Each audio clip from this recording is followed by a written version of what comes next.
तो आज हमारे जल योद्धा हैं आलोक सिंह, लखनऊ उत्तर प्रदेश से हैं, निदेशक हैं सर्वेभ्यो फाउंडेशन के। और जो जिस विषय पे हमारी आज इनसे बातचीत होगी वो है बहुमंजिला इमारतों में रूफ वाटर हार्वेस्टिंग सर्वेक्षण पर। सर, आपका बहुत बहुत स्वागत है प्रोग्राम बूंदों बिना टूटे लड़की आज के अंक में।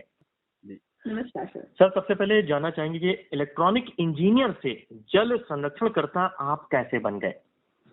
मेरे पिताजी की आगरा में नौकरी थी। मेरा बचपन जो है आगरा में बीता, और आगरा में तालाब, झील या नदी के नाम पे यमुना जी हैं। और 85-90 में भी, 1985 1990 में भी यमुना की हालत बहुत अच्छी नहीं थी। उसके बाद मैंने बेंगलोर से मास्टर्स किया अपना इंजीनियरिंग में, इंडियन इंस्टीट्यूट ऑफ साइंस से। तो 97-99 के दौरान मैं वहाँ रहा, और हमारे सबसे पास एक लेक थी, अल्सुल लेक। बेंगलोर को झीलों का शहर कहा जाता है, लेकिन वो अल्सुल लेक की हालत भी बहुत अच्छी नहीं थी। सीवर का पानी उसमें आ रहा था, उसकी वजह से वहाँ पे व्हाइट फोम डेवलप हो गया था। बाद में मैं नौकरी करने के लिए अमेरिका गया, और अमेरिका में जो मैंने लोगों का व्यवहार और सरकार का व्यवहार पानी, नदियों, झीलों के प्रति देखा, उसको देख के मुझे बिल्कुल मेरे लिए तो एक बहुत ही स्ट्रेंज था, क्योंकि जैसा मैंने भारत में देखा उसके ठीक विपरीत वहां पे था। वहां पे बहुत ही एक बेहतरीन वाटर मैनेजमेंट सिस्टम बनाया गया था, और वो बहुत ही इफेक्टिव था और अपने आप में काम कर रहा था। आपको हर 5 किलोमीटर 10 किलोमीटर के अंदर एक बहुत ही अच्छी झील मिल जाती, और आप वहां बैठ सकते हैं, एंजॉय कर सकते हैं, बोटिंग कर सकते हैं। तो वो जब हमने वहां पे ये देखा, और अपने देश से सबको प्यार होता ही है, लगाव होता है, तो हमने तभी ठाना था कि जब हम वापस जाएंगे भारत, तो जरूर जल संरक्षण पे काम करेंगे, वाटर कंजर्वेशन में काम करेंगे। और अभी हम लोग छोटा सा ही सही लेकिन अपना योगदान देने की कोशिश कर रहे हैं, और मेहनत से प्रयास कर रहे हैं। बिल्कुल सर, बिल्कुल। सर, लखनऊ में बहुमंजिली इमारतों से रूफ टॉप हार्वेस्टिंग अभियान तक आप कैसे पहुंचे, और अभी तक कितनी ऐसी इमारतों पर आप काम कर चुके हैं? और जब बात छतों की आती है सर, तो एक छत से लगभग कितना पानी संरक्षित हो जाता है, कृपया बताएं इस बारे में। देखिए, मैं खुद भी एक बहुमंजिला इमारत में रहता हूँ, मल्टी स्टोरी बिल्डिंग में रहता हूँ, और जिस तरह से पानी का दोहन हो रहा है, एक्सप्लॉयटेशन हो रहा है, कोई पाइप्ड वाटर सप्लाई अभी तक मल्टी स्टोरी बिल्डिंग्स में नहीं पहुंची है। वैसे तो मेरे ख्याल से पूरे लखनऊ में ही और पूरे यूपी में ही 40% कवरेज है। अभी 100% होने में बहुत साल लगेंगे, और पूरी डिपेंडेंसी ग्राउंड वाटर पे ही है। जिस तरीके से ग्राउंड वाटर एक्सट्रैक्ट किया जाता है, उसकी कोई मॉनिटरिंग नहीं है, कोई वाटर मीटर तो है नहीं, हम मेजर कर नहीं रहे, मॉनिटर कर नहीं रहे, और गेस्ट हाउसेस चल रहे हैं, और पानी को अभी भी अनफॉर्चुनेटली एक फ्रीबी की तरह देखा जाता है, जिसको जैसे भी, जिस तरीके से भी आप इस्तेमाल करना चाहें, वेस्ट करना चाहें, आप कर सकते हैं। तो ये देख के दुख तो होता ही था, अभी भी होता है। और एक और चीज है कि एक तो हम लोग ग्राउंड वाटर एक्सट्रैक्ट कर ही रहे हैं मल्टी स्टोरी बिल्डिंग्स में, बहुमंजिला इमारतों में। उसके साथ ही जो ओवरहेड टैंक्स हैं, जो टावर्स के ऊपर आपके ओवरहेड टैंक्स होते हैं, उसमें पानी भरने की भी जो प्रक्रिया है वो बहुत ही लचर है। मतलब आप ये समझिए कि 10 मंजिल या 15 मंजिल या 20 मंजिल होती है, नीचे बैठ के कोई मोटर ऑन करता है, तो छत पे पानी भर जाता है।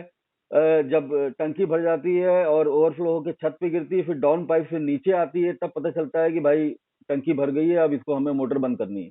तो आप समझिए कि कितना पानी वेस्ट हो जाता है।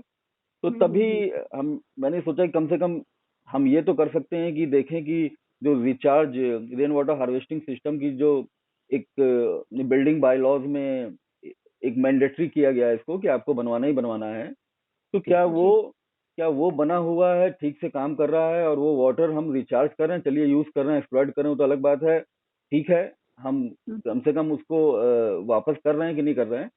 तो जब मैंने खुद के यहाँ भी देखा, तो देखा कि जो पिट्स हैं, रेन वाटर हार्वेस्टिंग पिट्स हैं, वो रिचार्ज पिट्स हैं, वो पूरी तरह से गंदे थे, मतलब समझिए चोक थे, और उनका कोई मेंटेनेंस नहीं था। तभी ये सोचा कि इस पे हमें काम करना है, और हमने फिर अलग अलग जगहों पे जाके लखनऊ में मल्टी स्टोरी बिल्डिंग्स की सर्वे करने स्टार्ट की कि क्या वहाँ पे रेन वाटर हार्वेस्टिंग सिस्टम बना है तो काम कर रहा है कि नहीं कर रहा है, अगर नहीं काम कर रहा है तो उसको फिर से एनेबल करने में कितना लेबर लगेगा, कितना पैसा लगेगा, क्या हो सकता है, कम से कम ये सर्वे करें और जो जिम्मेदार हैं उसके लिए RWA हो चाहे विकास प्राधिकरण हो, उनके पास लेके जाएं, उनको बताएं और जी ठीक करवाएं। तो इस जी तरीके से मेरा इंटरेस्ट जो है बहुमंजिला इमारतों पे गया, लेकिन हम लोग इंडिविजुअल हाउसेस पे भी काम करते हैं, वहां भी जी लोगों को प्रेरित करते हैं। जी जी तो ये आपका बड़ा सराहनीय कार्य है सर। सर आप एक जहन में एक सवाल आता है कि आपके अभियान का मॉडस ऑपरेंडी क्या है? क्या चुनौतियां सामने आती हैं? आमतौर पर अपार्टमेंट्स को रूफ टॉप हार्वेस्टिंग के योग्य बनाने में कितना खर्चा आ जाता है? क्योंकि लोग पैसे पे ज्यादा सोचते हैं कि भाई बहुत ज्यादा खर्चा तो नहीं आता, और रूफ टॉप हार्वेस्टिंग क्यों जरूरी है और क्या क्या सावधानी बरतनी चाहिए?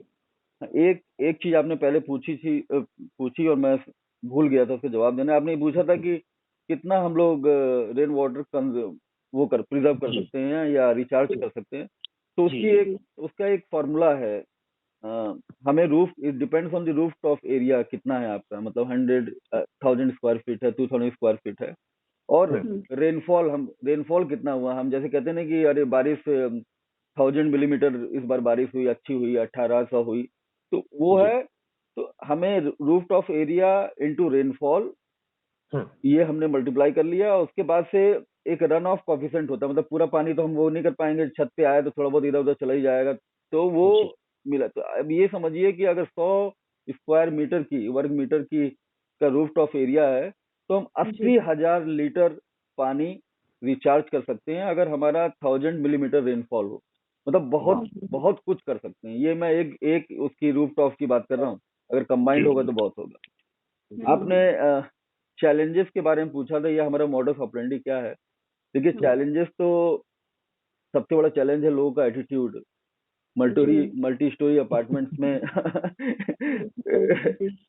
मल्टी स्टोरी अपार्टमेंट्स में आप जाएंगे तो अगर थोड़ा सा अगर एक्स्ट्रा पैसा मेंटेनेंस का जमा हो गया है तो कोशिश ये होगी कि कहीं पे टावर की एंट्रेंस को और सजा दिया जाए। आप समझ रहे हैं, टाइल्स, फैंसी टाइल्स लगवा दी जाए, कहीं एक्स्ट्रा लाइटिंग लगवा दी जाए, ये फॉल सीलिंग करवा दी जाए।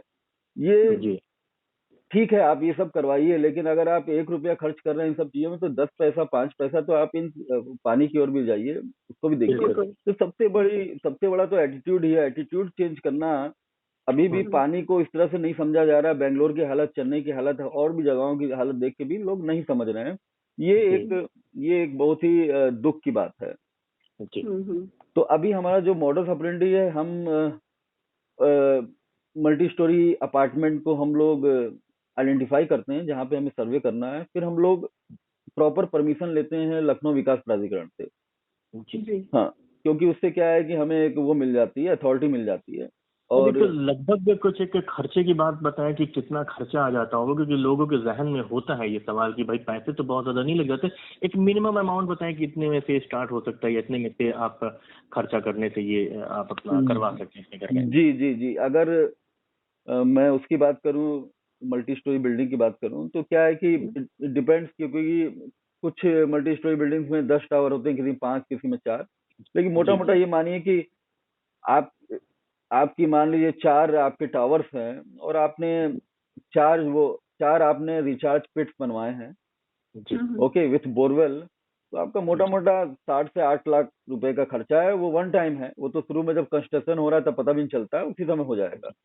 जी और मतलब उसके बाद से रेगुलर मेंटेनेंस है, जो कि जी जो कि नहीं किया जाता है। सबसे बड़ी दिक्कत यही है, चाहे सरकारी स्कूलों के शौचालय हो, चाहे रेन वाटर हार्वेस्टिंग सिस्टम हो, बनवा तो दिए जाते हैं, लेकिन उनकी जी मेंटेनेंस का कोई प्रोविजन नहीं रखा जाता, इसलिए मेन कोई। चीज है कि हमें वन टाइम इसमें पैसा इन्वेस्ट करना है, और बहुत ज्यादा अमाउंट नहीं। अगर 4 टावर है तो और बस में बहुत सारे अपार्टमेंट्स होंगे, सब लोग मिलजुल के अगर बिल्कुल इसमें बिल्कुल। सहयोग करें तो बहुत ज्यादा पैसा नहीं लगता और मेंटेनेंस में बहुत ज्यादा कॉस्ट नहीं आएगी। तो ये सही है कि हमें पूरा योगदान करना है और अवेयर रहना है। और ये बड़ा अच्छा कार्य कर रहा है कि लखनऊ की कई इमारतों में आप जाके उसके लिए प्रयास कर रहे हैं, खुद के यहाँ भी आपने प्रयास किया और लोगों से जन जागरूकता के लिए आप बड़ा कार्य कर रहे हैं, तो बहुत सराहनीय कार्य है सर।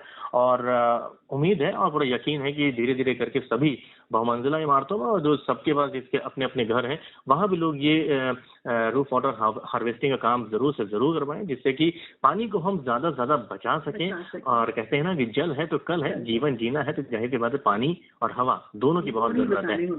बहुत शुक्रिया सर, हमारे साथ जुड़कर आपके विचार हम साझा करने के लिए बहुत बहुत धन्यवाद। धन्यवाद आपका, धन्यवाद दर्शकों।